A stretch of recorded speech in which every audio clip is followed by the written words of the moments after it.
Okay, so in front of you, you have 4 problems. 2 of them have tables. One is an equation or a formula, and the last one is a graph. And you need to decide, do these things represent concave up, concave down, or neither? And you need to show some work to justify that. So I would love you to pause the video and give that problem a try. And see how you do with those, and then we'll come back together and we'll work through all 4 of them.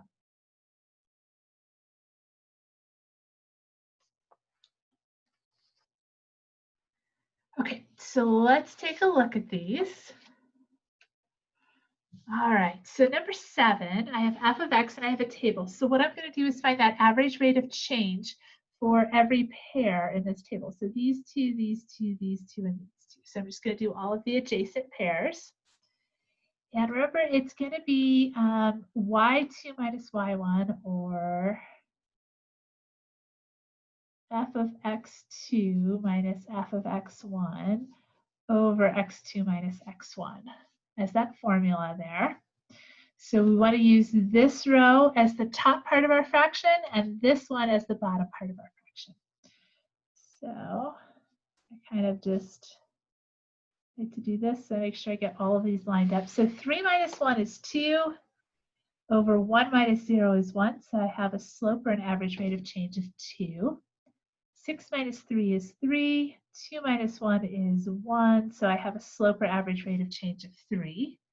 10 minus 6 is 4. 3 minus 2 is 1.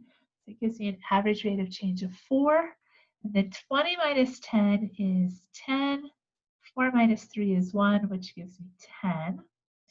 And I see here that my AVR is increasing. So my average rate of change, or my slopes, are getting bigger each time.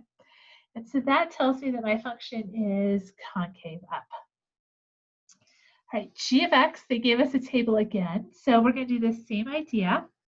I have 9 minus 10, and actually let me mark out all these pairs here so I don't miss anything. So 9 minus 10 is negative 1. 1 minus 0 is 1, so I get a negative 1 for my average rate of change or slope. 7 minus 9 is negative 2, and 2 minus 1 is 1, so I get a negative 2 here. 4 minus 7 is negative 3. 3 minus 2 is 1, so I get a negative 3. And the last pair, 0 minus 4, gives me a negative 4. 4 minus 3 gives me a 1, which is a negative 4. So my average rates of change, or my slopes, are going negative 1, negative 2, negative 3, negative 4. So they are decreasing or getting more negative here as we go along. So that tells me that my function is concave down.